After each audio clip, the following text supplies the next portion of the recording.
Hola, muy buenas tardes. Hoy día nos reunimos en este seminario que tiene una temática algo especial que va a dar el profesor Cristian González Villó de nuestro departamento. Él es académico del Departamento de Biología de la Universidad de Chile y es un destacadísimo investigador. Yo tengo el gusto y placer de conocerlo desde nuestro inicio en la carrera de bioquímica hace, diría ya casi 25 años o por ahí, así que es casi toda la mitad de la vida. Eh, y ha sido siempre un gusto poder interactuar con Cristian. Él, como ya les dije, es bioquímico, hizo su doctorado en Madrid y ha estado toda su carrera científica investigando muy intensamente el citoesqueleto en el sistema nervioso, en las neuronas particularmente. Y bueno, ha sido destacadísimo en eso. De hecho, en uno de los últimos logros es ser el director de un centro FONDAP de investigación en gerociencia, que es un tema muy relevante para nuestra sociedad. Pero Cristian no solo es un muy buen investigador, sino que ha perseverado en distintas áreas del quehacer académico.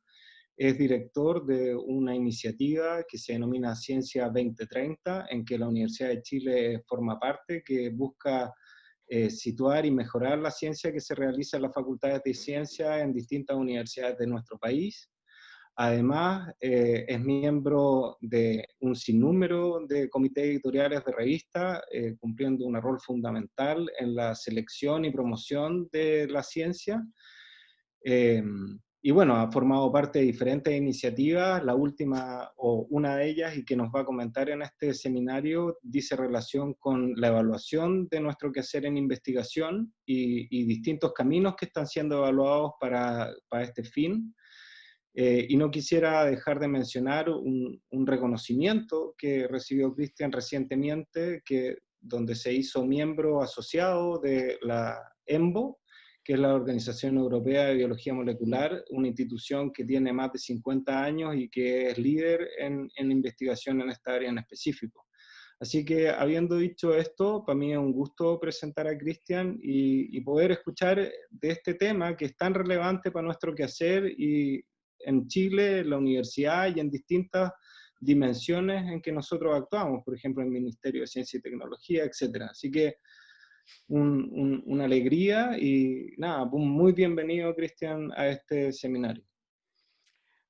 Muchas gracias, Álvaro, por la presentación. Para mí también es muy significativo que justamente sea Álvaro quien me presenta por las razones que ya han sido comentadas. Nos conocemos desde que éramos estudiantes de pregrado y eso es parte de las cosas buenas de la carrera científica, es haber transitado junto a ti. Así que nada, vamos a hablar sobre esto y lo primero que tengo que hacer es una especie de disclaimer, porque lo que voy a hablar hoy se relaciona mucho con Dora.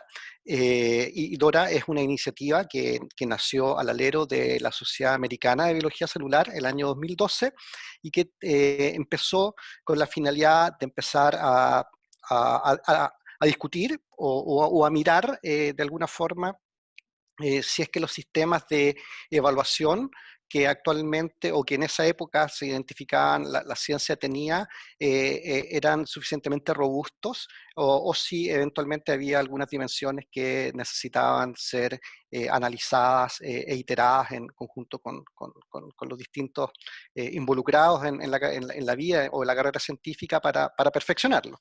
Y eso es lo que quiero contar un poquito el día de hoy. Y eso se reduce esencialmente a cosas a las que nos vemos enfrentados toda la vida los científicos en nuestra vida académica y que se reflejan en esta diapositiva. Y es que estamos compelidos, hay una presión del ambiente científico, de la carrera científica, y estoy hablando de la investigación en realidad en muchos campos, no circunscritos simplemente a las ciencias básicas o las ciencias más exactas y naturales, sino que a todas las áreas de la academia, en donde eventualmente tenemos que publicar para no desaparecer, y eso se relaciona también con el hecho de que Por supuesto, nos gusta hacer experimentos. Lo que más nos gusta a los experimentalistas es hacer experimentos, poner nuestras ideas a prueba, extraer conclusiones de los resultados que encontramos y hacer proyecciones. Pero eso, que nos gusta mucho, requiere de esto otro, y es que se necesitan proyectos que financien esta investigación, y el acceso a financiación en investigación se ha vuelto cada vez más difícil. Y más difícil, entre otras cosas, por la profesionalización de la ciencia. Evidentemente, en los últimos 25 años, que es el tiempo que yo llevo más o menos activo en ciencia, ha cambiado la situación, el número de investigadores en el país ha cambiado. Esto no ocurre solamente en Chile, sino que en todas partes del mundo. La cantidad de gente que entra en el circuito científico es mayor, hay una gran profesionalización en términos de la forma como se enfrenta la carrera científica eh, en, en cotidianas y cosas más estructurales, y requietos de tener que competir por recursos. Y claro, eso impacta también en la evolución de nuestras carreras académicas, porque este es un cómic de este sitio que es muy bueno, PhD Comics, que muestra la evolución, la supuesta evolución de esta libertad intelectual, de la que nosotros tanto nos gusta hablar, y desde que somos estudiantes del doctorado, hasta que nos dejamos de investigar porque ya no estamos vivos, esencialmente. Y a través de toda la carrera, evidentemente uno siempre está tratando de investigar y hacer progresos y aportes al campo que uno más le gusta o que ha definido como el de mayor interés para su propia carrera científica. Y evidentemente la transición entre los diferentes estadios de esta carrera también está sujeta también a evaluación de desempeño. Por lo tanto, la forma como se evalúa no es neutra y puede determinar también la trayectoria que esto siga. Y esto se relaciona no solamente con la trayectoria de cada uno de nosotros, sino además, y esta es una derivada muy importante, con la formación de las personas que trabajan con nosotros. Una parte importante de nuestra tarea es ayudar a formar la siguiente generación de investigadores que nos van a reemplazar a nosotros, y por lo tanto es una responsabilidad de la que también tenemos que hacernos cargo respecto de cómo vamos a contribuir hacia esa formación. Evidentemente en los últimos 20 o 30 años existe esta tendencia a hacer equivalente la idea de que la ciencia realmente de impacto se publica en cierto circuito de revistas. Y este circuito de revistas está definido esencialmente por un número, finalmente, que es lo que se denomina como el factor de impacto, y que da cuenta, en teoría, de cuán citadas son las investigaciones, dependiendo de dónde son publicadas, y eso se ha utilizado como un proxy de la calidad de la ciencia. Por lo tanto, es desde aquí de donde emerge esta discusión y lo que vamos a hablar el día de hoy, porque el factor de impacto, que parece algo que todo el mundo le da mucha importancia, y vamos a ver por qué no debiese ser así. Yo creo que es un problema que estamos enfrentando y que en los últimos 20 años se ha hecho muy evidente y que requiere al menos una discusión respecto de la real utilidad que tiene. Porque, entre otras cosas, este publish or perish realmente lo que se ha transformado es en esto, es en impact or perish. Es decir, si uno no tiene impacto, por mucho que haga una ciencia honesta y rigurosa, las probabilidades de mantener la financiación en cierta forma amagadas, y tenemos que reflexionar respecto de eso. El índice de impacto tiene una serie de problemas. El índice de impacto de las revistas, y de eso es de lo que queremos hablar el día de hoy, tiene una serie de problemas que voy a tratar de reflejar en las siguientes diapositivas, y voy a mostrar algunas eh, que quisiéramos discutir en esta presentación respecto de otras cosas que podríamos considerar más allá del índice de impacto. Lo primero y lo más común es que aquí tenemos el índice de impacto de las dos revistas, lo que todo el mundo quisiera publicar, y yo no me excluyo, no, cuando el hecho que yo dé esta charla no quiere decir que a mí no me gustaría publicar un paper Nature on Science, claro que me gustaría.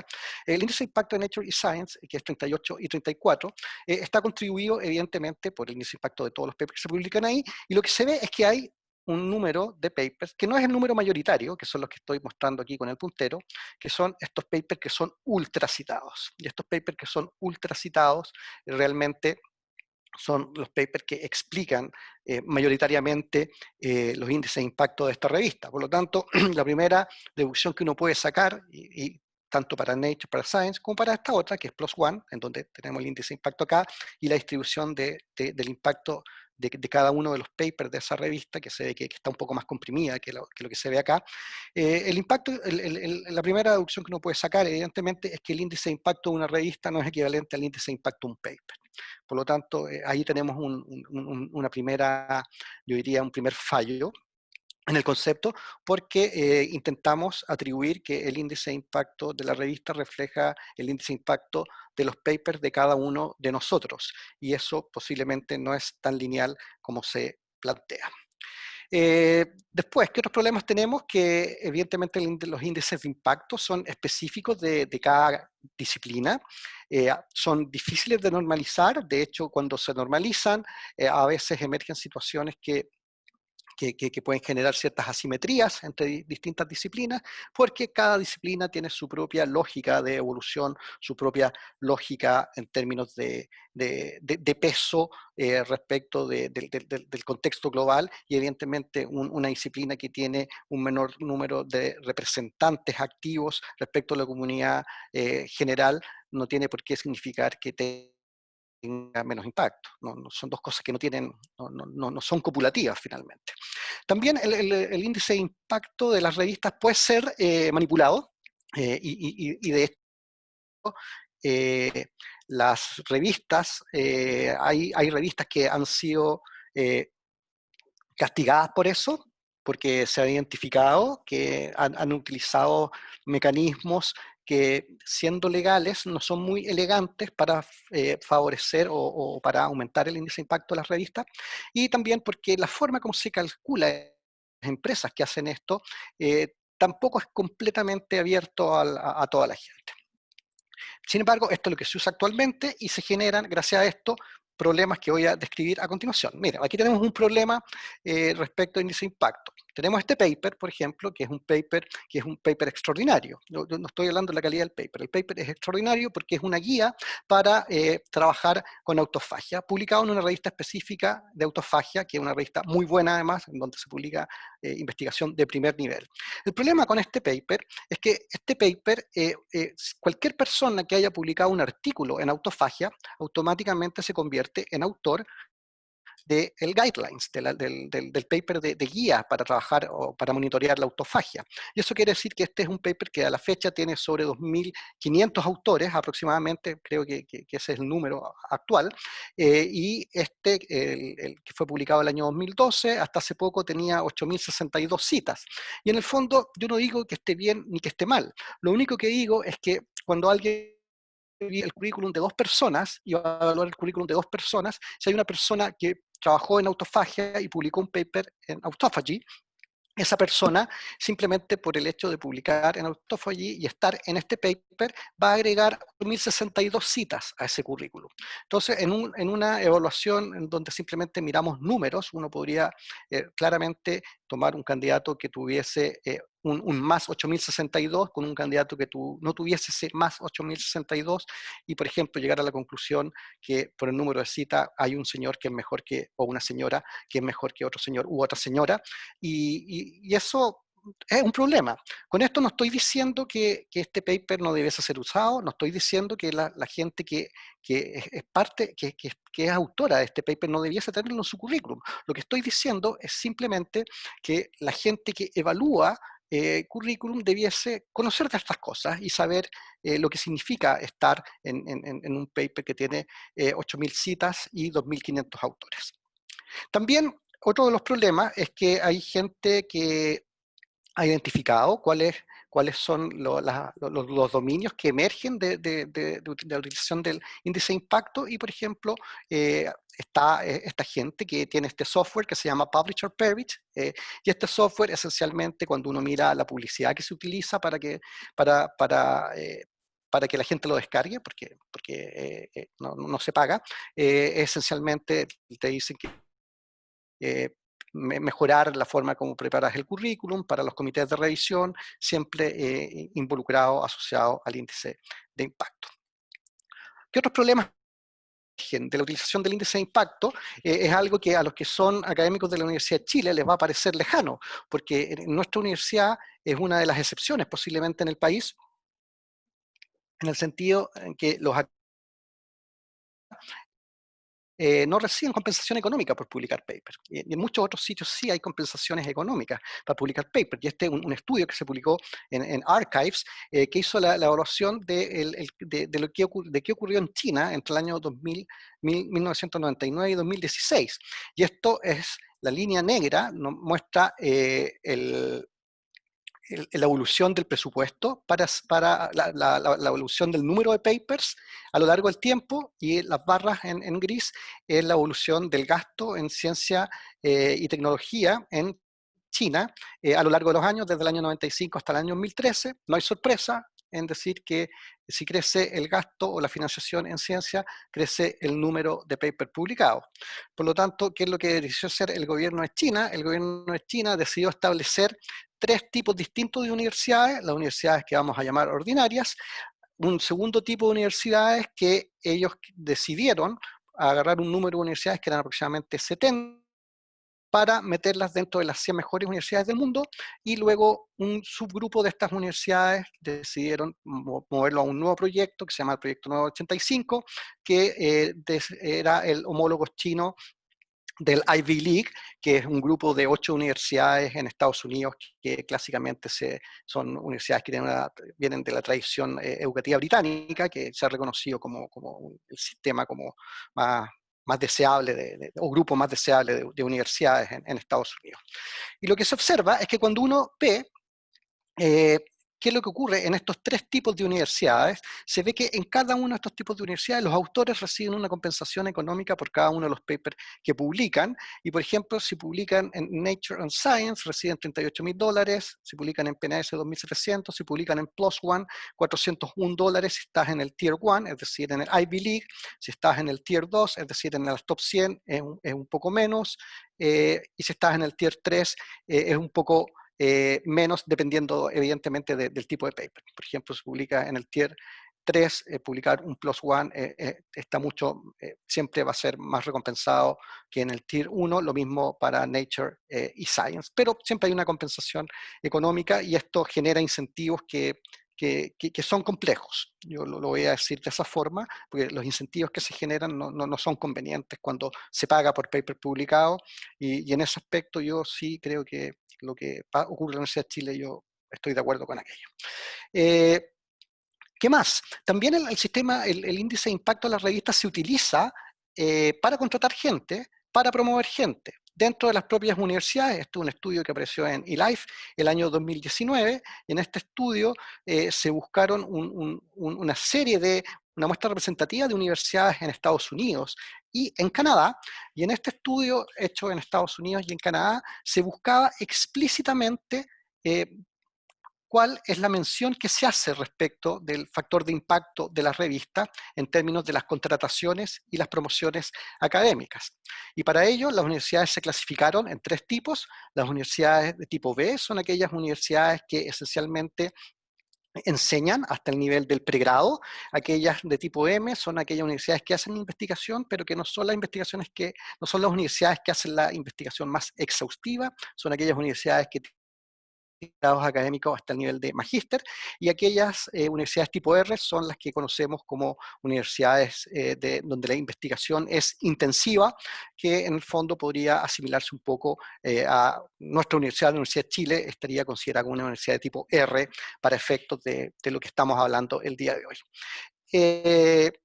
Y lo que se observa acá es que dependiendo del tipo de institución, si es R, M o B, la mención explícita que se hace respecto del índice de impacto de las revistas cuando se habla sobre contratación o sobre promoción va cambiando. En una universidad tipo B, la verdad es que no se le da mucha bola al índice de impacto.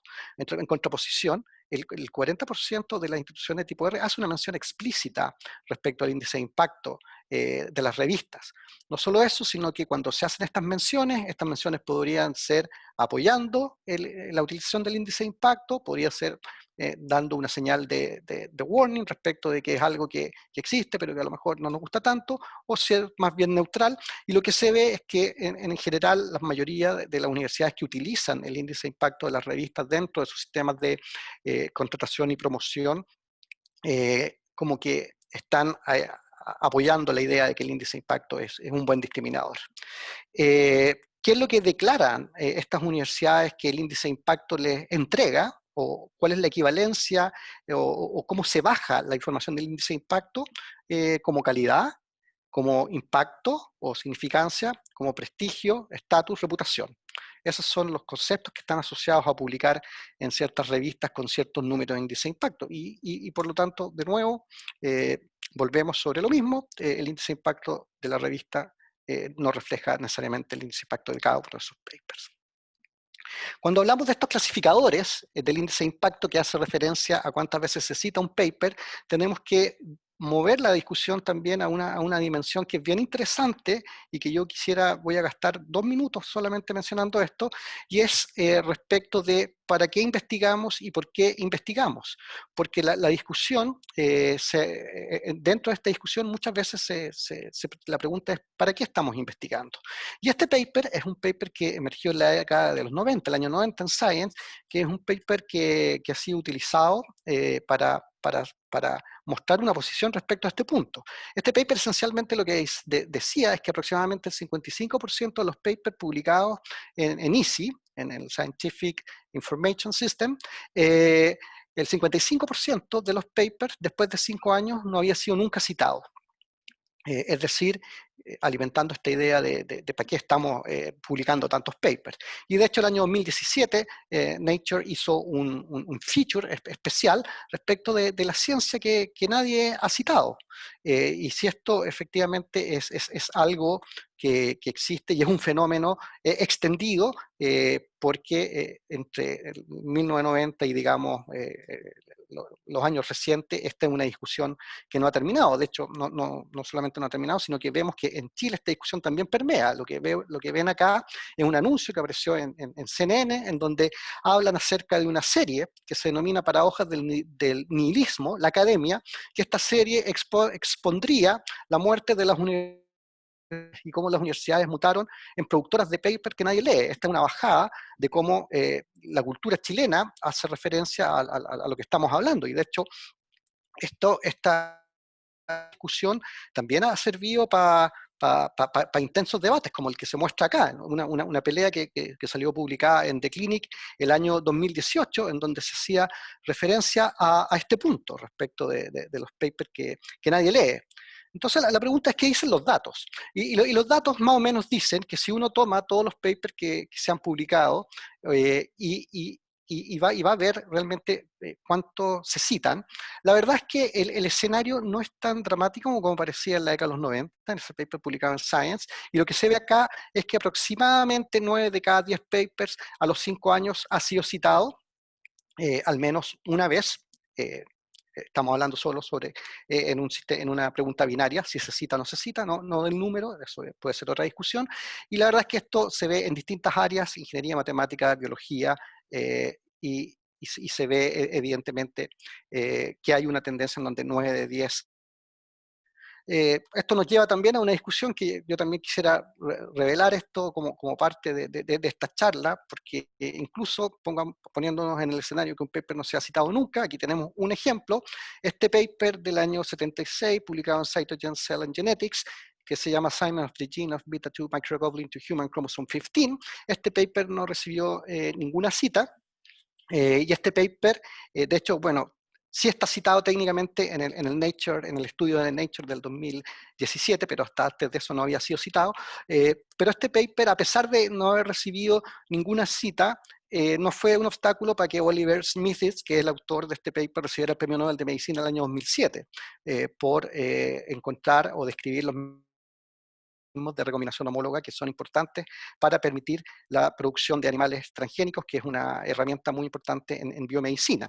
Por lo tanto, de nuevo, incluso que haya paper que tengan cero cita, no sé si nos está diciendo, nos dice algo respecto de la calidad de los investigadores. Y aquí tenemos un ejemplo extremo, ciertamente.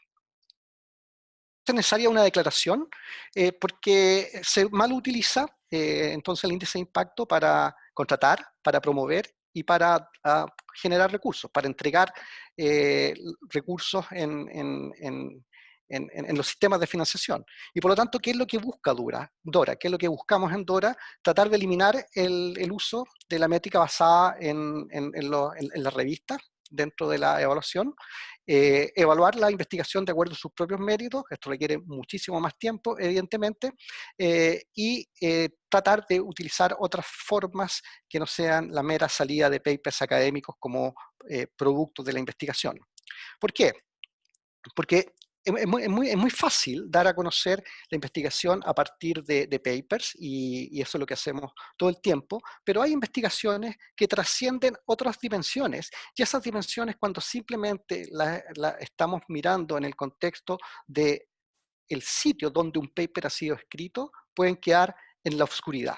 Y eso tampoco es correcto. Y voy a dar algunos ejemplos de por qué eso no es correcto. Miren, vamos a hablar, por ejemplo, de protocolos. Hay gente que hace protocolos y que desarrolla un protocolo que puede tener una cierta utilidad.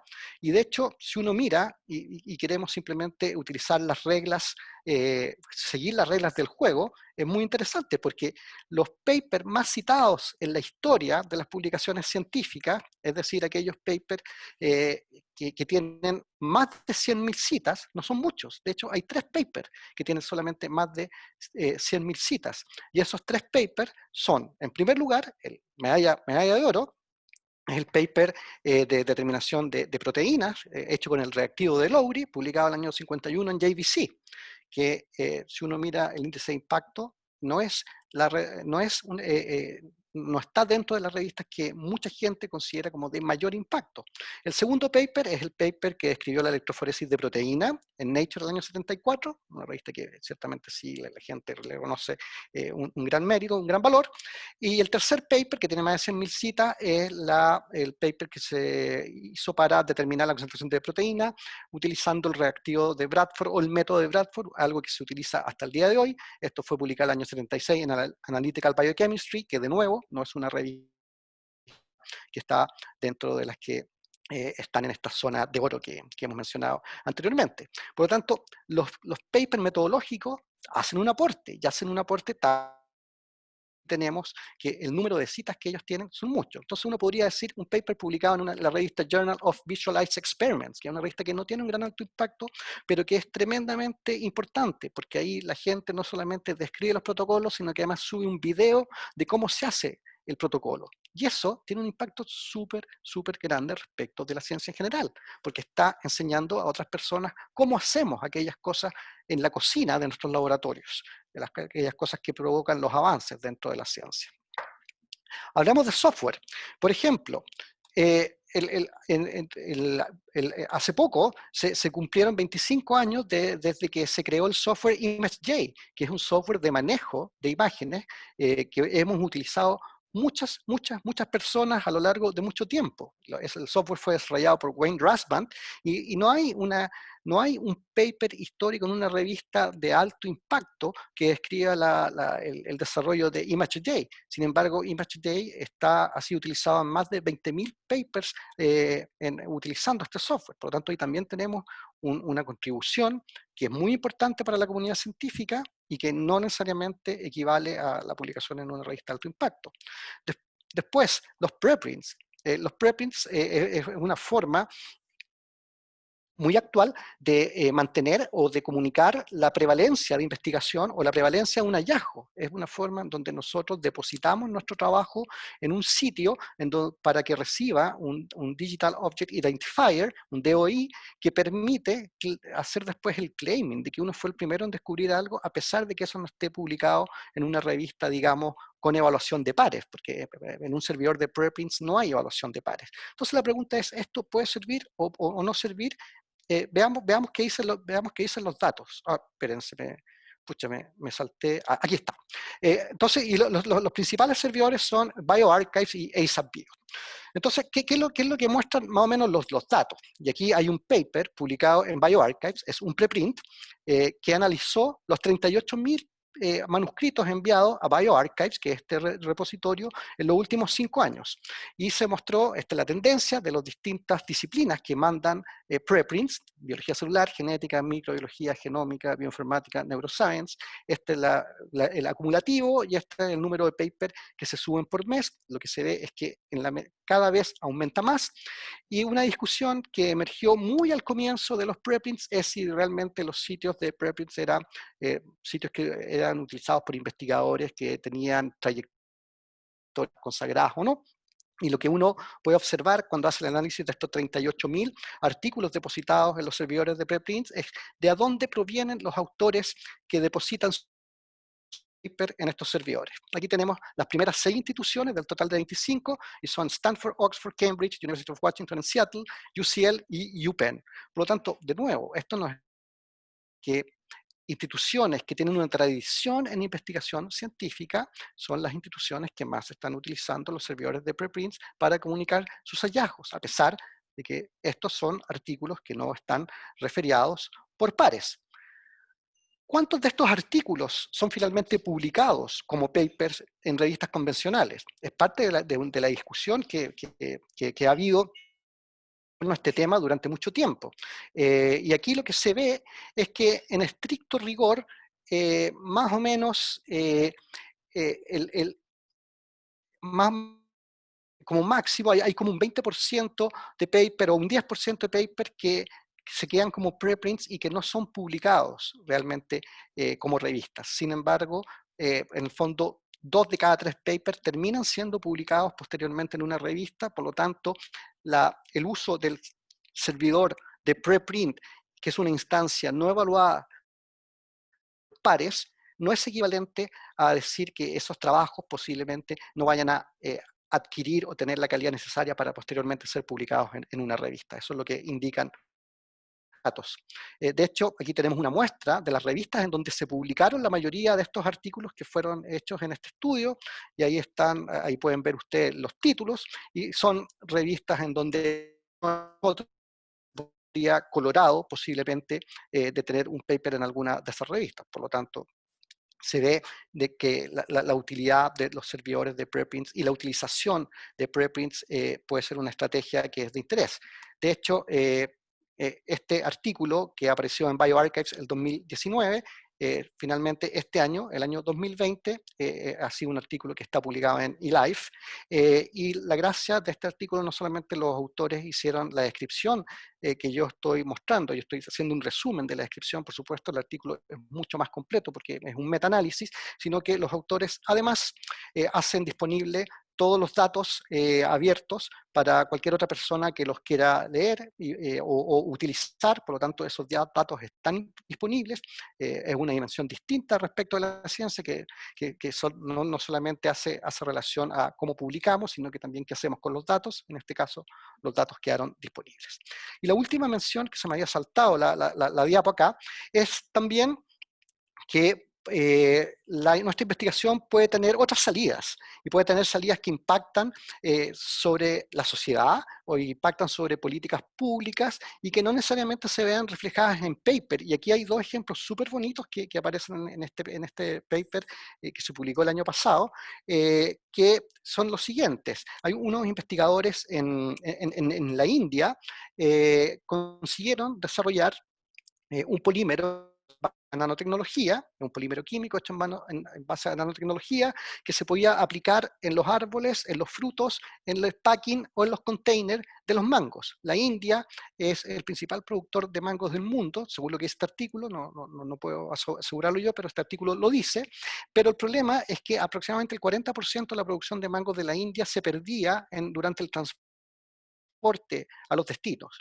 Con este polímero se resuelve un problema económico, es decir, cómo los pequeños productores de mango o los grandes productores de mango pueden en el fondo ver que el fruto de este trabajo finalmente no se pierde en el camino. Un segundo ejemplo es que investigadoras egipcias desarrollaron una plataforma ya que se dieron cuenta que la mayoría de las mujeres en Egipto sufrían acoso sexual y desarrollaron una plataforma que identificaba más o menos la gente en tiempo real podía describir si había sufrido acoso sexual y eso generaba un mapa que demostraba dónde había acoso sexual. Una derivada de esta idea es que se identificó durante la utilización de esta plataforma que uno de los spots donde había mucho acoso sexual era la Universidad del Cairo. Por lo tanto, a partir de esto, la Universidad del Cairo tomó y puso en marcha una política, el acoso sexual dentro de la Universidad del Cairo, y esto emergió a partir de esta plataforma desarrollada por estas investigadoras, y después de la Universidad del Cairo, otras universidades egipcias también han empezado a generar políticas para lidiar con este aspecto que es tremendamente importante. Por lo tanto, ahí tenemos ejemplos en donde las publicaciones en los papers no generan impacto y generan cambios, que es lo que uno quisiera ver respecto de las cosas que hace. Por lo tanto, ¿qué es la recomendación que tenemos? Es no utilizar el impacto de las revistas como una medida de la calidad para evaluar individualmente a los científicos, principalmente a la hora de contratar, promover o colocar financiación, pero además Dora hace recomendaciones en distintos niveles, a la gente que financia la ciencia, a la gente que publica ciencia, a la gente que cuantifica el impacto y a nosotros mismos los investigadores, y voy a gastarme los próximos minutos en aquello. ¿Cuáles son las recomendaciones que se hacen para los institutos y para la gente que financia ciencia? Tratar de indicar que lo importante siempre es el contenido del paper y no dónde está publicado. Ese es el primer mensaje que uno debería tener. Y el segundo mensaje es que darle valor a todos los outputs o a todas las formas o todos los productos que se generan asociados a investigación, que no sea meramente el paper la principal salida. Y evidentemente hemos visto un par de ejemplos en donde investigación que fue publicada o en paper de bajo impacto o no se fue publicada en paper, sí generó un impacto muy grande sobre la sociedad, y eso tiene que quedar revelado de alguna forma y tiene que tener un peso en la decisión a la hora de tomar las decisiones que tienen que ver con el desarrollo y el progreso de la carrera de un científico. En el caso chileno, 24 de 27 grupos de estudio actualmente utilizan una métrica basada en papers, en los grupos de Fondesit. Sin embargo, sabemos además que dentro del programa Fondesit se están haciendo algunos esfuerzos y se está haciendo algunas se han tomado acciones para identificar y ver otras formas de evaluación. Hace 3 años atrás se instauró que en Fondesit postdoctoral había una forma de evaluación de productividad, que estaba supeditada exclusivamente a los papers, sino que había otras dimensiones que se podían incorporar. Esto también se agregó al concurso de iniciación y por lo tanto esto es trabajo en marcha. Va a ser muy interesante saber, entender qué es lo que ocurrió a la hora de la adjudicación de esos proyectos, entender si es que esta mirada distinta de evaluar la productividad individual en paper hizo, por ejemplo, que se abriera la posibilidad que gente que no estaba siendo incorporada al sistema se puede incorporar al sistema. Tenemos que evaluar esa hipótesis, que es razonable. Y una segunda hipótesis de más largo plazo también sería evaluar en el fondo si es que un sistema de evaluación, digamos, que incorpore otras dimensiones, cómo impacta en términos de lo que sea que quiera medir el programa como el éxito de la investigación asociada a estos proyectos. Para la gente que publica, la recomendación son las que están ahí. La más relevante debiese ser tratar de entregar un focus de métrica a nivel de artículo, más allá que a nivel de la revista. Hay algunas revistas que ya están empezando a hacer eso y están mostrando cada uno de los artículos las veces que por ejemplo, la gente ve el abstract, después de ver el abstract, cuánta gente hace clic para leer el artículo y cuántas veces después que hace clic descarga el artículo. Por lo tanto, al menos un artículo que es descargado muchas veces, uno podría decir que se cite, es un artículo que está siendo leído. Y por lo tanto, de nuevo, esto nos ayuda a sofisticar esta mirada de si la ciencia que estamos haciendo es una ciencia que está hecha solo para los investigadores y los revisores de los papers, o hay algo más. También se sugiere trabajar mucho más en identificar y hacer muy explícita la contribución real de cada autor, de modo de que quede prístino qué es lo que ha hecho cada uno de las personas que ha participado en un trabajo, en un artículo. También, y esto es algo que a veces todos tendemos a no hacer naturalmente, tendemos a utilizar revisiones para sustentar algunas de las cosas que estamos describiendo. Lo que se recomendaría siempre es tratar de, en la medida de lo posible, utilizar la literatura primaria como fuente para sustentar las aseveraciones que están contenidas en los trabajos, más allá de las revisiones. Para aquellos que proveen métrica, evidentemente hay una recomendación y que tiene que ver con el impacto que tiene un artículo original respecto de un review. Generalmente los reviews son más leídos y más citados que los artículos primarios y por lo tanto aquellos que proveen métrica debiesen tener en consideración esta dimensión también. Y esa es una recomendación que se hace también para aquellas personas, para las instituciones que son los proveedores de métrica y que también sean más transparentes respecto de la forma como se está utilizando, cómo se hace, y también que ayuden a que no haya manipulación de datos por parte de la revista con el solo hecho de aparecer mejor rankeado en el sistema que las empresas tienen para calificar a los papers. Para nosotros, los investigadores, evidentemente, las recomendaciones son enfocarnos en el contenido, citar la literatura primaria cada vez que se pueda, y eso es una recomendación súper explícita de parte de Dora, en el fondo, dar el reconocimiento a quien hizo la pega, finalmente, quien fue el que gastó mucho de su tiempo con cariño, con dedicación, con pasión, para generar un cambio o generar un aporte al conocimiento, el crédito necesario por eso. Idealmente utilizar un rango de métricas para mostrar el impacto, pero también tratar de cambiar la cultura.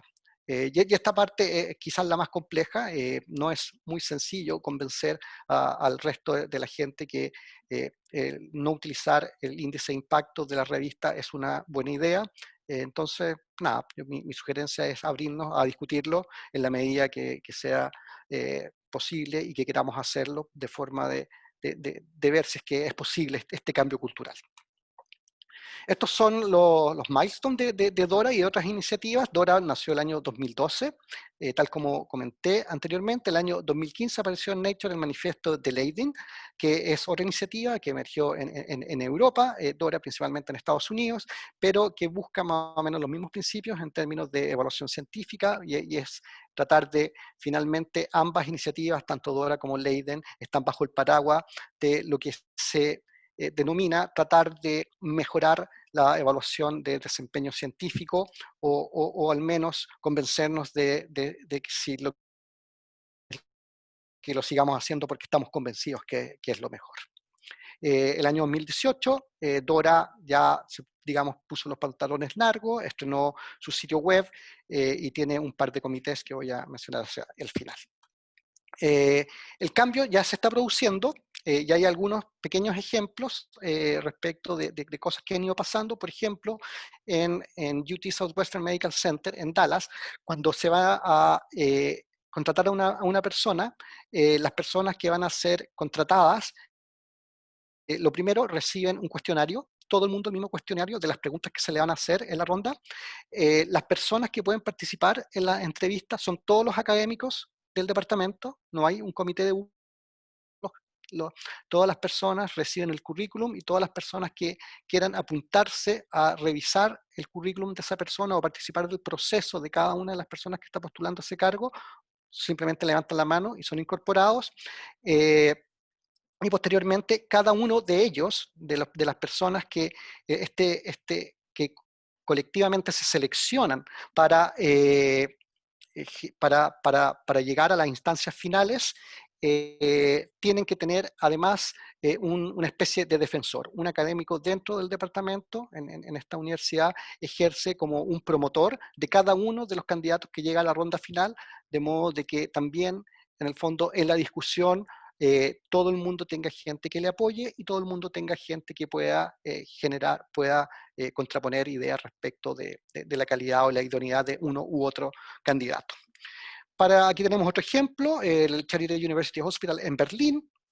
Aquí se hace una forma de presentar el currículum en donde se hacen contribución a la investigación que tienen que ver más allá de los papers, que tienen que ver, por ejemplo, con ciencia abierta, que tiene que ver con investigación colaborativa versus investigación individual, o también se pueden describir y definir el impacto que ha tenido la investigación de cada uno de los candidatos en distintas dimensiones, como la dimensión social, las políticas públicas, la dimensión económica, en caso de que alguna de ellas exista, y por lo tanto se nutre la evaluación de algo que termina siendo más holístico y menos reducido a simplemente mirar un. A nivel de instituciones que dan financiación para la ciencia, también ya está cambiando. En Wellcome Trust ahora se manda una lista de outputs, se discute la contribución al mentorship. En el caso del Cancer Research UK, se manda también la lista de papers, se hace referencia a los logros que ha tenido cada investigador, es decir, uno tiene que escribir, tiene que haber una narrativa respecto de cuál es la contribución que uno considera ha hecho dentro de su propio campo al momento de tomar la decisión respecto de estos proyectos, y también hay un espacio para describir cuál ha sido la contribución fuera de los papers simplemente. De hecho, EMBO, por ejemplo, en la EMBO, cuando uno postula a una beca postdoctoral de EMBO, que son tremendamente selectivas y muy deseadas para tener, se hace una mención específica de que en el proceso de publicación, EMBO no quiere recibir dentro de los currículum ni el impacto de la revista, ni ninguna otra métrica, ni ningún comentario, ni ninguna citación, ni frasita en amarillo diciendo que yo publiqué un paper en Nature, que eso no va a ser parte de la evaluación a la hora de entregar las becas postdoctorado o los proyectos postdoctorado de EMBO, o contratos postdoctorado, que en realidad son contratos más que becas. En Holanda también hay un movimiento muy fuerte que fue iniciado en la Universidad de Utrecht, pero que ahora está a nivel nacional, en donde se busca entregar espacio para el talento que hay en cada una de las personas, y el sistema holandés intenta estimular de que incluso la gente pueda modificar sus trayectorias y que a lo mejor pueda tener una trayectoria basada en investigación en un momento de su carrera, luego tener una trayectoria basada en educación en otro momento, pero que si tiene una trayectoria basada en educación, de juicio asociado a esa trayectoria que le permita, si quiere, volver a la trayectoria de investigación y que haya la posibilidad de generar estas transiciones.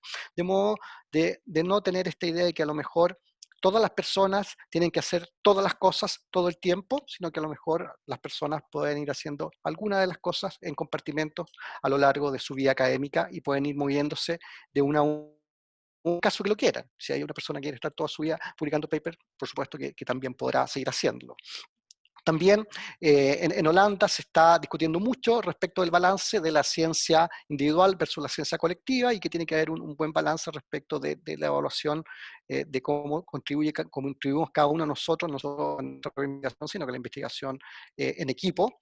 El foco está en la calidad, y la calidad no se asocia al índice de impacto de la revista, y también la discusión está muy abierta respecto de favorecer las iniciativas de ciencia abierta, que no es precisamente el foco de Dora, pero que es parte de esta discusión, una discusión muy, muy contingente actualmente.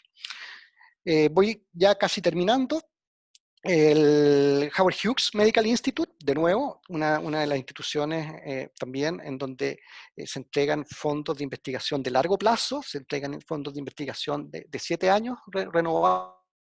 Son tremendamente competitivos y es un honor tener una financiación de parte de Howard Hughes en Estados Unidos.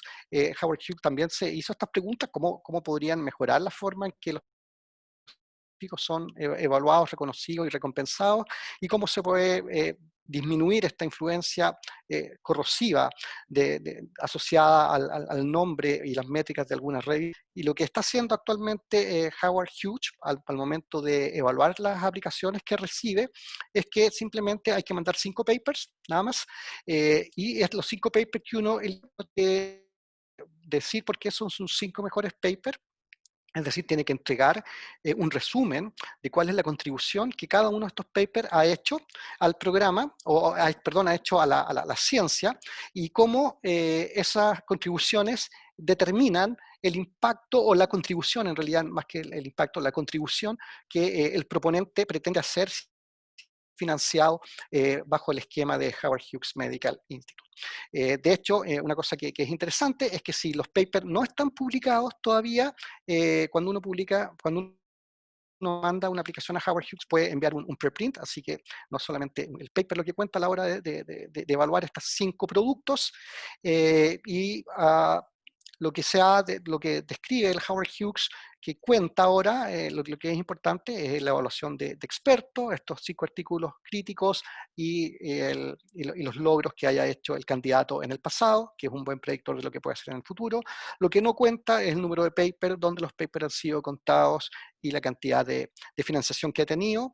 Y en palabras de los propios officers de Howard Hughes, lo que realmente determina si es que un investigador es escogido como investigador de Howard Hughes es algo que ellos denominan de deletion test o el test del borrado, que hace cuenta es simplemente hacer la pregunta de qué pasaría con el campo científico o la disciplina del proponente si es que este proponente no existiera. Si la respuesta es que si el proponente no existiera, el cambio no sería lo que es hoy.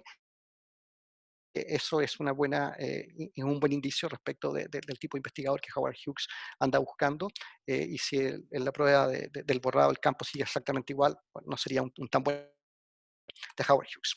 A nivel de las editoriales que publican, ya hay varias revistas que han suscrito en la declaración de Dora, todo el grupo PLOS, Development, EMBO, y también está cambiando esto en respecto no solamente de declarar que el índice de impacto no es lo más importante, sino también respecto de abrir la información a un proceso que sea más transparente, y en eso algunas revistas están publicando ya los comentarios entre los autores y los revisores durante el proceso de evaluación. Durante la pandemia, el grupo de Dora ha hecho una declaración que llama a todas las universidades a redefinir sus expectativas de productividad a partir de ahora, y que se le pueda comunicar rápidamente a todos los académicos e investigadores cómo se van a modificar estas expectativas y cómo van a impactar los procesos de reclutamiento, de promoción en las universidades, porque evidentemente la pandemia va a tener un sobre la investigación en todos los niveles, y esencialmente muchas universidades en Estados Unidos han tomado acciones en esto, y aquí simplemente hay un ejemplo sacado de Twitter, que la Universidad de por ejemplo, les dio un año adicional a toda la gente que son pre-tenure faculty para no impactar sobre su desempeño, para que el efecto de la pandemia no impactara sobre su desempeño. Dora es un documento que está activo, hay una serie de iniciativas que están en marcha y que por lo tanto buscamos como colectivo identificar buenas prácticas, y en la página de Dora aparecen unas emergiendo desde el año 2012 hasta ahora, y que son ejemplos de lo que se considera podría ser modelos alternativos de evaluación de desempeño académico, y acciones concretas que se han ido tomando en instituciones en escala o escala más grande, de modo de generar evaluaciones que no sean meramente basadas en los índices de impacto de la revista. Por lo tanto, ¿qué es lo que podrían hacer? Si alguno de ustedes sentido algunas de las cosas que yo estoy contando, como poco, si les interesa, pueden firmar la declaración de Dora. La declaración ha sido firmada hasta la fecha por 16.200 individuos y 1.980 organizaciones. Hay un steering committee, que es el que está integrado por estos colegas, y hay una serie de instituciones que están detrás el año pasado ingresó Howard Hughes Medical Institute como uno de los supporters de Dora. EMBO ha estado permanentemente como supporter de Dora, y por lo tanto hay un grupo importante de instituciones que está adscribiendo a esta nueva forma de mirar la evaluación científica. Este es el panel asesor externo, y aquí estoy yo. Yo estoy hablando de todo esto que estoy hablando porque llevo trabajando junto a Dora por algún tiempo. Y quisiera simplemente terminar con una diapositiva, porque cada vez que uno habla sobre cómo evaluamos a la gente, cómo podemos prever a quién le va a ir bien, a quién le va a ir mal, la verdad es que hay cosas que a veces no es tan sencillo poder discriminar ser un investigador que le va a ir bien, sea lo que sea que eso significa. Y esencialmente está este paper que hizo un análisis de lo que en la Universidad de Nevada en Reno, y en la Universidad de Nevada en Reno lo que ellos identificaron que era un predictor de cómo la gente joven podía hacer una buena transición desde el doctorado, el postdoc, a hacer una carrera académica con un tenure en una universidad, que aparentemente lo que más correlacionaba en este estudio de papers que se publican como primer autor. En la medida que los jóvenes publicaban entre 5 y 9 papers como primer autor entre el doctorado, postdoc y en los inicios de su carrera, eso era siempre un muy, muy buen predictor respecto de cuán sencillo o cómo les iba a permitir eso insertarse posteriormente en la carrera académica. Así que paro aquí. Aquí están el sitio de Dora. Hay un Twitter de Dora que es tremendamente activo para aquellos que utilicen redes sociales, y por lo tanto, paro acá y estoy abierto entonces a la discusión. Muchas gracias por la atención. Muchas gracias, Cristian. Muy interesante. Damos la palabra para las preguntas. Pueden hacerlas verbalmente si quieren, levantar la mano es lo más civilizado, pero cada uno puede desactivar su micrófono y hablar si tiene preguntas. María Rosa. Sí, hola Cristian, me Hola. pareció súper interesante tu charla. La verdad es que la mayor parte de las cosas uno las ha pensado o de alguna manera tiene que ver con la vida de uno, ¿ya? Pero al final de tu presentación me quedé con la sensación de que finalmente los papers eran lo que importaban, que haber publicado 9 papers, finalmente el postdoc o en un proyecto de iniciación de primer autor, eso era lo que importaba. ¿Es cierto o no eso? O sea, todo el resto me pareció muy interesante y realmente espero que Alexander mande la grabación de tu charla porque me gustaría, hay papers que quiero mirar de lo que tú mostraste, ¿no? Pero eso Vale. solamente. Sí. Súper. Sí, sí. A ver, lo que mostré al final es un estudio retrospectivo que muestra de aquí para atrás qué es lo que ha hecho, qué es lo que hizo en esa universidad que a la gente le fuese bien. El punto que hace ese paper es que es el número de papers como primer autor, no dónde están publicados esos papers, que esencialmente hace referencia a que lo que importa muchas veces calidad de la ciencia y no la revista donde está publicada. Entonces, finalmente, cuando hablamos de la evaluación y hablamos de paper, evidentemente este es un artículo antiguo en donde se evaluó eso, no había evaluación de otras dimensiones, que yo presenté en esta charla, pero al menos ese trabajo sirve para decir que una persona que publica 9 papers de primer autor independiente donde los publique, tiene buenas chances de convertirse en un investigador cabal. Ok, gracias, Cristian. Uh-huh. Profesor Allende. Hola. Gracias, Cristian. Me encantó la charla, muy buena. Pero tenía una especie de pregunta, a ver si podéis comentar algo. Me da la sensación de que en este sistema que actualmente nos rige, ¿no es cierto?, el de la revista con el índice de impacto como principal criterio de calidad científica, en el fondo lo que estábamos haciendo era endosarle la evaluación por pares a la revista, ¿no es cierto? La revista iba a decidir si esto era un trabajo que valía la pena o no, y eso lo evaluaban los pares, y teóricamente la revisión por pares era más estricta en las revistas de más alto impacto que en las revistas de menos impacto. Entonces, la calidad estaba evaluada por los comités que tenían las revistas para designar a sus pares evaluadores. Entonces, si uno ahora cambia ese paradigma y en el fondo traspasa ahora esa responsabilidad a las instituciones, si uno se olvida del índice de impacto y dice, los pares en realidad son más o menos parejos en todas y en realidad no tiene que ver con la calidad científica y más bien la vamos a evaluar nosotros localmente en una universidad, en una agencia de financiamiento, etc. Entonces tienes que generar, por consecuencia, paneles evaluadores súper competentes en cada una de esas organizaciones.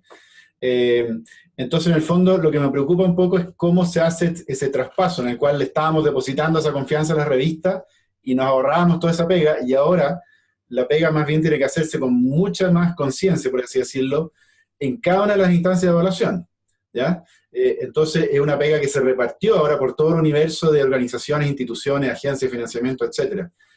Donde tienes que tener una evaluación del trabajo científico per se, independiente de donde haya sido publicado, etcétera, de nivel muy acuicioso y en cada ocasión, en cada instancia, en cada lugar. Sí, claro. Bueno, efectivamente, eso es como el contrafactual del sistema. Es cómo hacemos para que ocurra en los tiempos adecuados y que sea un sistema que es transparente y justo, idealmente.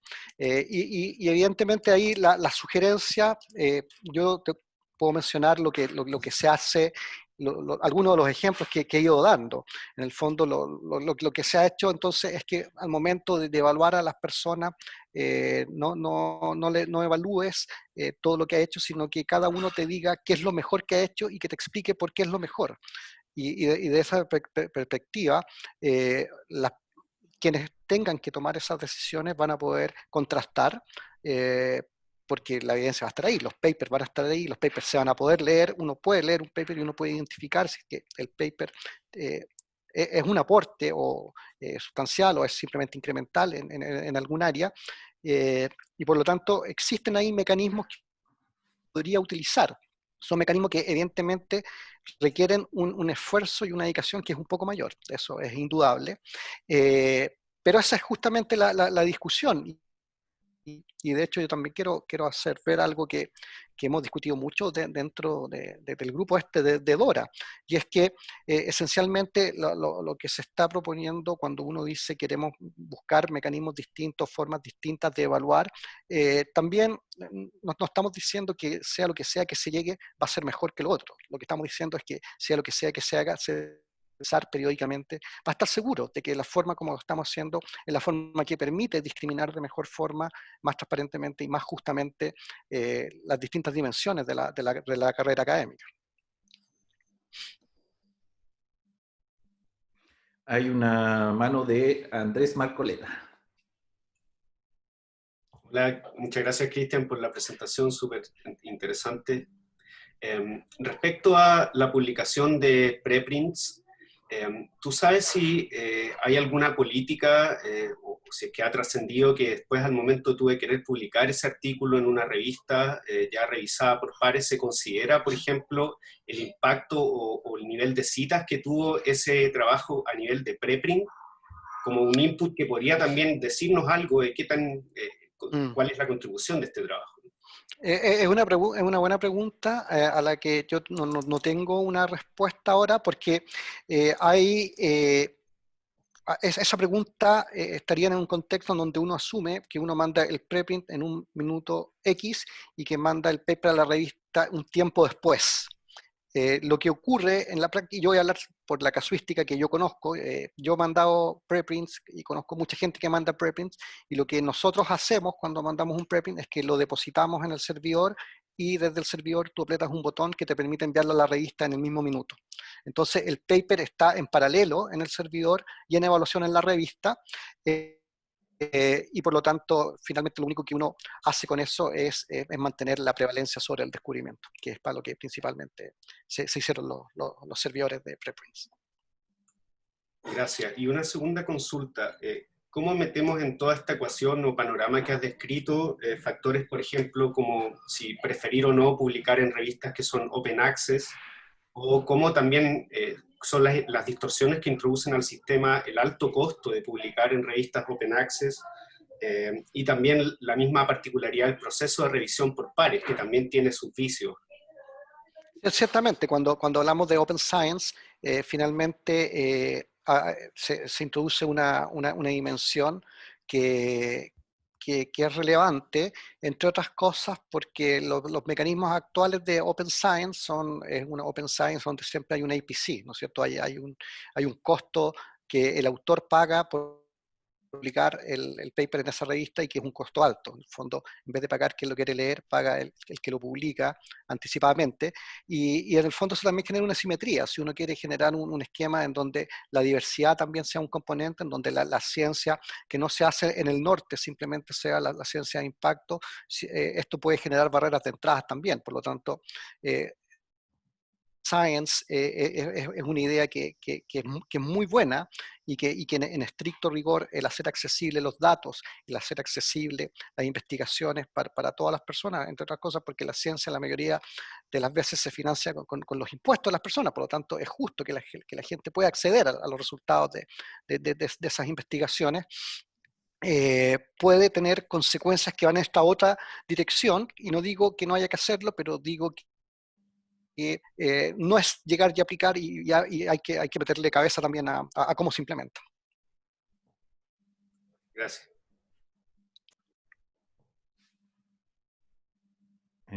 ¿Alguien más quiere preguntar?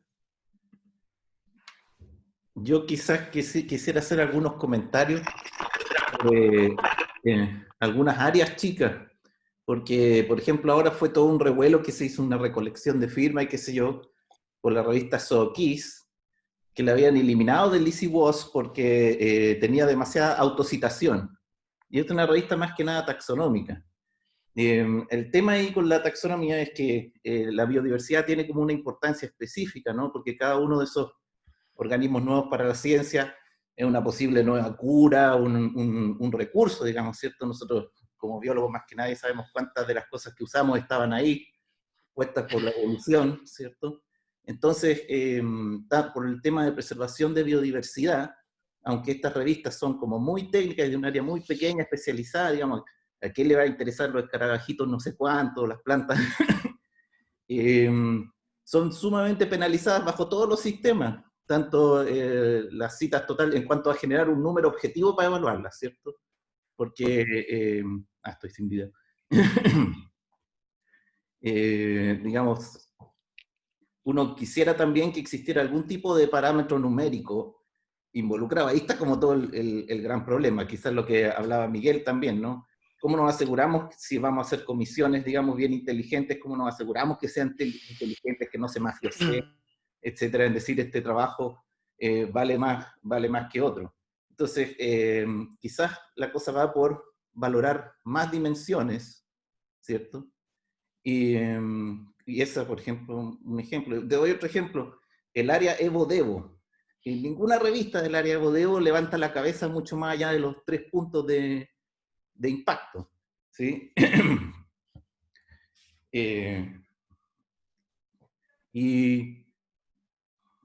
Para áreas como esa, o quizás también otras áreas, eso sí, ocasionalmente pueden publicar algo en revistas multidisciplinarias donde existe una exigencia de que los descubrimientos sean interesantes más allá de áreas especializadas, que sean como, digamos, descubrimientos importantes. Entonces, esa gente que está trabajando como especializadamente en esa área, o como en el área de la taxonomía, o qué sé yo, una vez, de vez en cuando, consiguen ser competitivos dentro de con las otras áreas, gracias a que se evalúa el journal, que hayan logrado publicar en journal de alto impacto.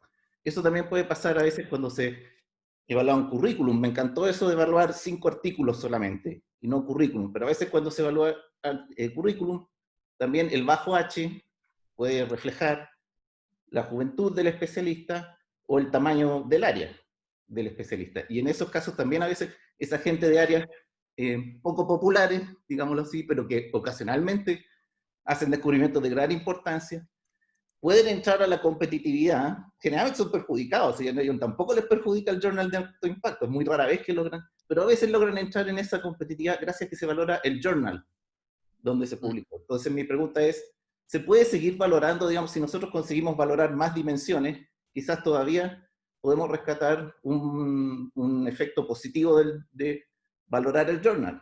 Puede existir un efecto positivo en algunas dimensiones del quehacer científico, y entonces más que, y estoy de acuerdo que actualmente solo valorar el journal es una aberración completa, y las áreas chicas los perjudica eso casi tremendamente, digamos, más que a todo, yo diría, sin el impacto del journal solamente, sin ninguna pasa de 2, 3 puntos. Pero quizás se puede igual valorar, pero a la vez que se valora, cierto que la taxonomía es importante por temas de biodiversidad, por temas de interés nacional también, etcétera. O sea, encontrar más formas de valorar las cosas. Y también incluir quizás en alguna dimensión la valoración del journal. No, seguro, seguro. Yo creo que una evaluación que sea multiparamétrica siempre va a ser un mejor aporte que supeditarlo a solo un aspecto.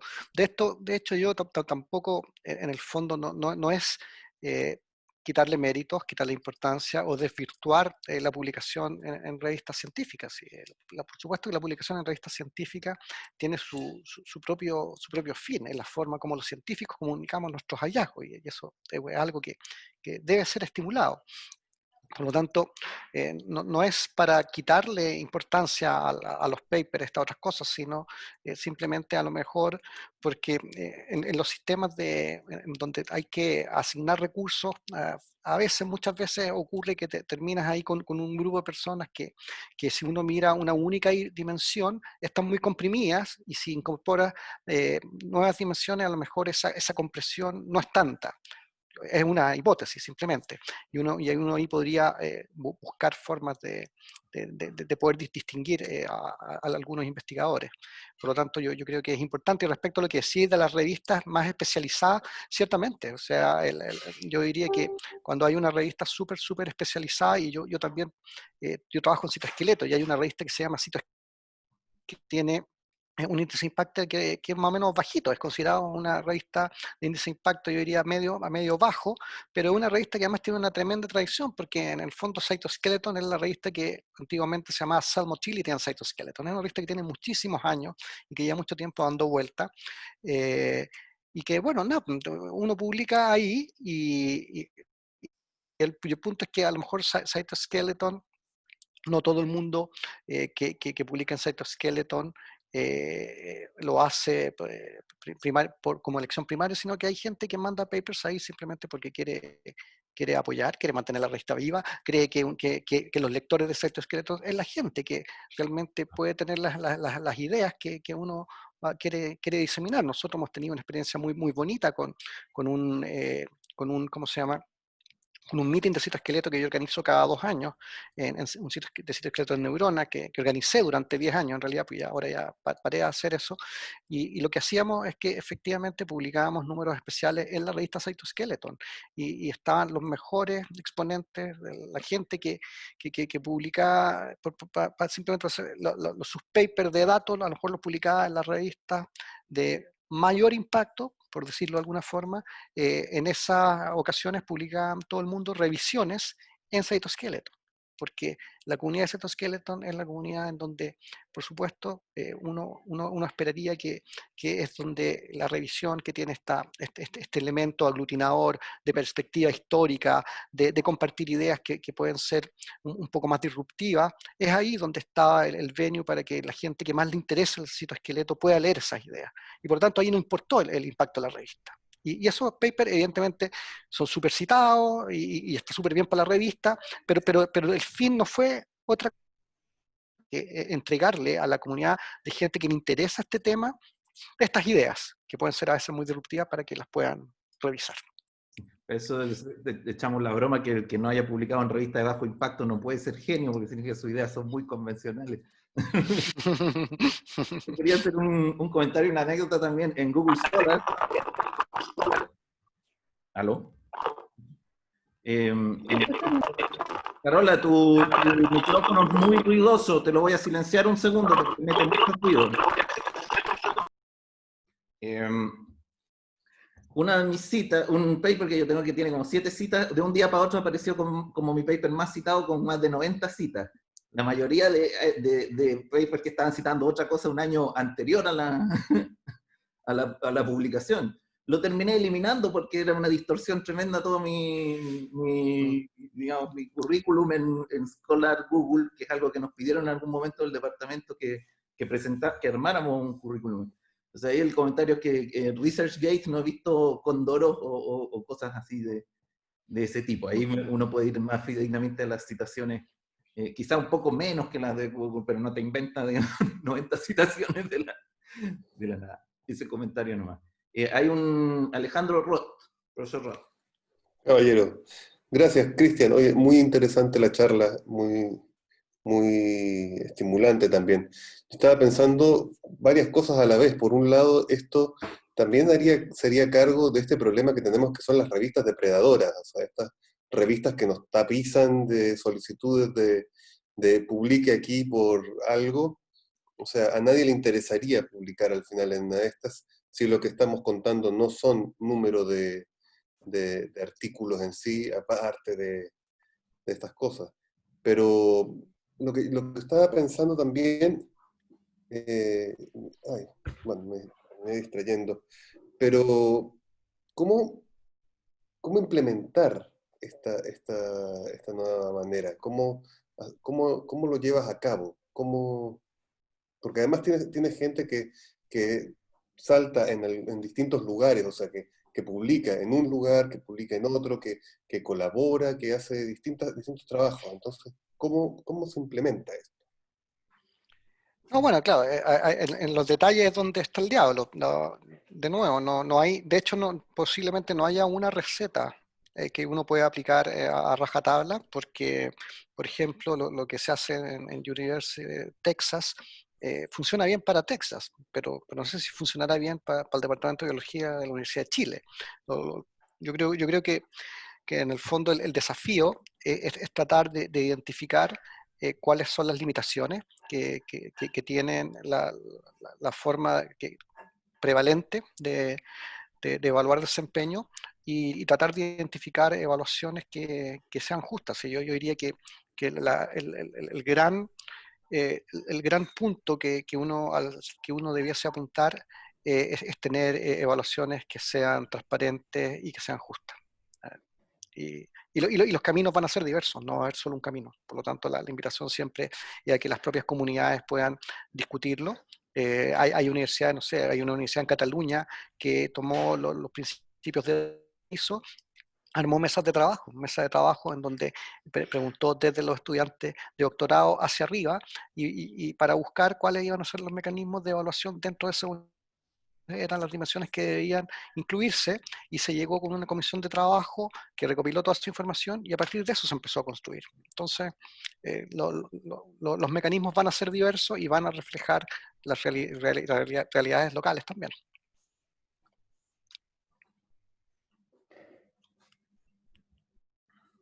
Tenemos más preguntas. Si quieren, vamos a ver al YouTube. A ver si existe. Alex, Carolina quiere hacer una pregunta, parece. Ah, sí, es cierto. Carolina, por favor, te voy a solicitar reactivar el audio. ¿Ahora? Hola, Carola, ¿cómo estás? Hola, muchas gracias, estaba muy interesante el tema. A mí me parece que en el campo naturalístico en el que yo trabajo es muy necesario cambiar el sistema de formato de la evaluación, eh, así como en otros campos también, como en filosofía, ciencias sociales. Me parece que cuando se trabaja en problemas de biodiversidad del territorio al cual pertenece, el impacto en el territorio mismo es muy importante. Y no me refiero solamente a innovaciones técnicas como un packing nuevo de los mangos, el ejemplo que se nos dio, sino que la reflexión acerca de la singularidad de la naturaleza en el cual estamos situados exige otro formato de publicación para poder reflexionar sobre la complejidad de los problemas. Y esos formatos, para mi gusto, están en formas muy subestimadas. El libro, la monografía, el capítulo del libro, son esenciales para mi gusto. Un libro debe abordar complejos problemas del territorio, por ejemplo, Chile, para lo cual se requiere una muy buena síntesis. Y en esa síntesis, por supuesto que todas las piezas del pasado de investigación de la persona que hace esa síntesis están acopladas. Y ese es un trabajo muy difícil. Es más que una revisión, una síntesis.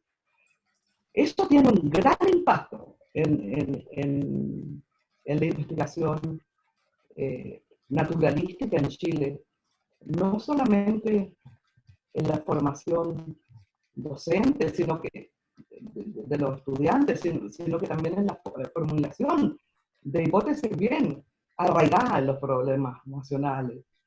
Aún más impacto tiene aquellos libros en que abordan temas que involucran a muchos investigadores en distintos capítulos que convergen en temas complejos y cada uno de ellos realiza su síntesis en el tema en cuestión.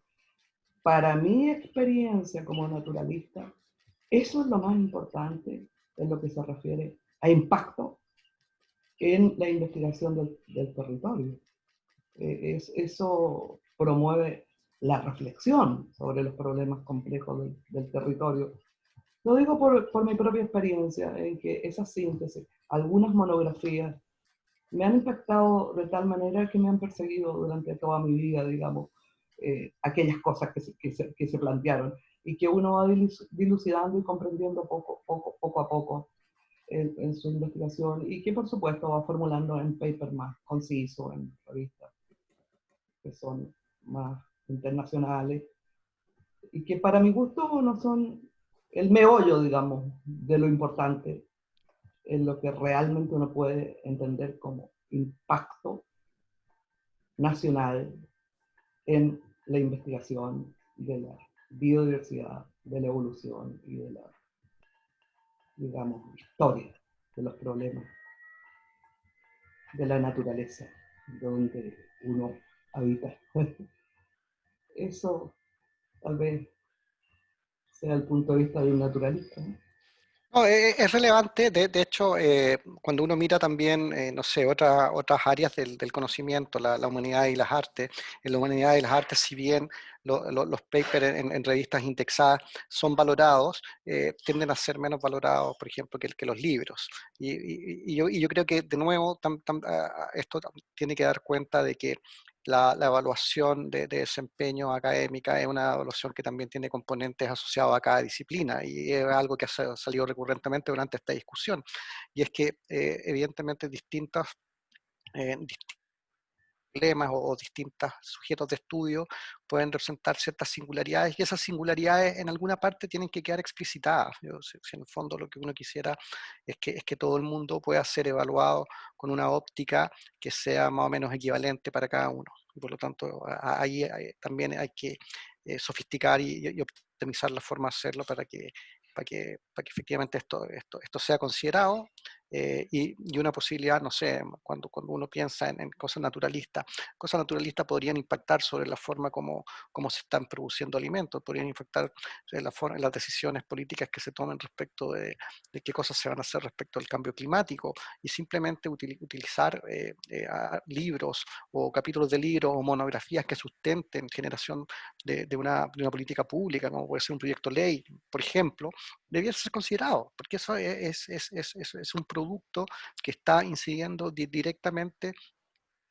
sobre un grupo de personas que en sentido estricto son los últimos depositarios del conocimiento, ¿no? O sea, finalmente cuando uno investiga, quisiera que la investigación de uno sirviese para que la vida en su conjunto sea mejor, ¿no? Claro. Gracias. Gracias por el comentario.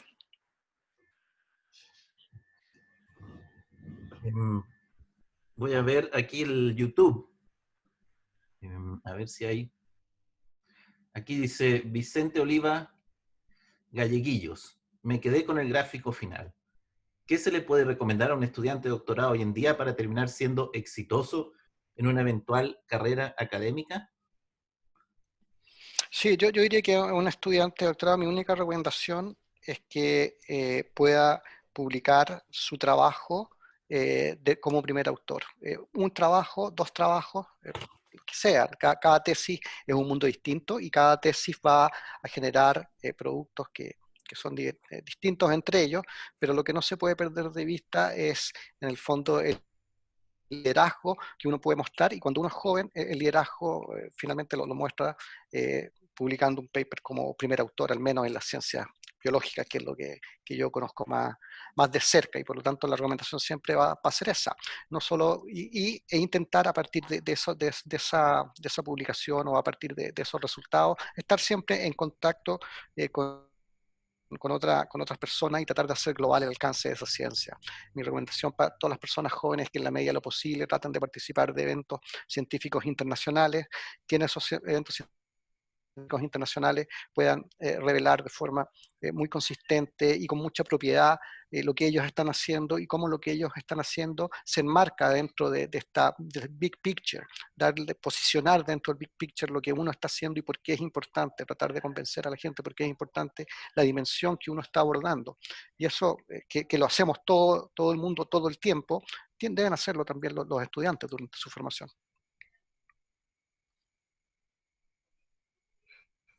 Aquí hay una última pregunta, dice, ¿crees que sería posible pensar el avance de la carrera académica más allá de la competencia? No, se cortó un poquito el audio, ¿crees que? ¿Crees que sería posible pensar el avance de la carrera académica más allá de la competencia? Pregunta de Bárbara Rivera. Gracias por la pregunta. Son dos dimensiones que yo no estoy completamente seguro que son opuestas. Evidentemente, cuando hablamos de competencia, siempre va a haber competencia porque los recursos son escasos y siempre los recursos para investigar van a ser menor que los requerimientos, y por lo tanto ahí hay una competencia que es inherente. Hay otras competencias que se relacionan también con la naturaleza humana, en las universidades, en las instituciones, espacios, laboratorios, prebendas, etcétera, etcétera. Pero eso es parte de la dimensión humana. Eso yo diría que si bien puede ser instrumentalizado a partir de aspectos académicos, hay una parte de la dimensión humana que va a emerger sí o sí, hagamos lo que hagamos. Por lo tanto, mi recomendación o mi sugerencia es tratar, de nuevo, seguros, o tratar de tener una idea lo más precisa posible respecto de cuán objetivos podemos llegar a ser. Porque la promoción de la académica tiene que, de alguna forma, tienen que ser definidos los hitos dentro de esa carrera académica. Y a lo mejor parte de la discusión sea también pensar en los hitos. Y una vez que pensamos en los hitos, pensamos cómo vamos a evaluar los hitos. Por lo tanto, son discusiones que requieren miradas que trascienden simplemente lo que estamos discutiendo respecto de la utilidad, y que yo creo que requieren miradas también multidisciplinares. Yo creo que son discusiones que me imagino que las personas que están en las grandes instancias de evaluación de las universidades las deben tener con bastante asiduidad y frecuencia, y que yo me encantaría que alguna de los elementos que han ido emergiendo en esta discusión se repliquen en esas discusiones también. Álvaro. Sí, disculpa, no sé si tenemos tiempo, pero era bueno, agradecerte, Cristian, por la presentación, primero. Y segundo, es que yo creo que no existe mucha duda que el cómo es lo que se está tratando de corregir en términos de las evaluaciones. Pero hay algo que no queda muy bien definido, que es el para qué. ¿Para qué? Y la parametrización o la transparencia de los indicadores de excelencia. Yo creo que ese es un aspecto central y en conjunto con eso es esta reducción o bajada a un nivel más local para la evaluación, es que en esa bajada no surja a partir de la sociedad o de las personas que compiten en dichos concursos el sentir de que hay un favorecimiento interno, que no hay la suficiente transparencia, y en ese sentido el establecer parámetros de calidad es central. Esto no lo comentaste mucho, sino más bien el cómo poder hacer justicia en la presentación en igualdad de condiciones, pero no los parámetros particularmente, y eso supongo que los define cada institución, pero quisiera que pudieras comentar algo respecto de eso. Ciertamente, los parámetros a nivel local son parámetros que tienen que ser discutidos localmente. Digamos, un departamento de una universidad, al menos la discusión que debiese emerger es si queremos que la gente que entre a este departamento sea como nosotros, o estamos abiertos a que sea distinto a nosotros. Y si estamos abiertos a que sea distinto a nosotros, ¿distinto en qué? Y eso requiere tener una radiografía muy concreta y muy pertinente respecto de qué somos. Porque sabiendo exactamente qué somos, también podremos definir si es que lo que queremos ser en los próximos años es seguir siendo lo que hemos sido en el pasado y somos ahora, o son cosas distintas. Porque si la respuesta es que son cosas distintas, posiblemente no haya que buscar simplemente reproducir lo que hemos hecho de aquí hasta atrás, sino que haya que buscar nuevas formas. Y esas definiciones no se pueden tener definiciones que sean transversales, porque evidentemente dependen de las realidades locales. Y en esas realidades locales, por supuesto que va a entrar en discusión qué se considera una ciencia, un currículum, una productividad, un desempeño de excelencia versus uno de no excelencia. De nuevo, es una palabra penca cuando uno porque siempre cuando uno empieza a hablar de este tipo de cosas termina hablando de más. Entonces, por lo tanto, pero hay que hacerlo, no hay que hacerle el quite a esta discusión. Y mi único, no quiero escapar a la pregunta, Álvaro, pero mi comentario es que creo que la madurez científica que existe en las universidades chilenas es tal que permite enfrentar esta discusión. Yo creo que cuando uno mira la composición o la formación que tienen los científicos en Chile, en todos los diversos escalas de la carrera académica, existen las competencias que permiten de forma desapasionada identificar aquellas cosas que pueden ser consideradas que están por sobre otras. Y esa discusión a veces es incómoda, a veces es dolorosa, pero esa es una discusión que hay que tener. Y yo confío en que es una discusión que la madurez del sistema chileno permite hacerlo.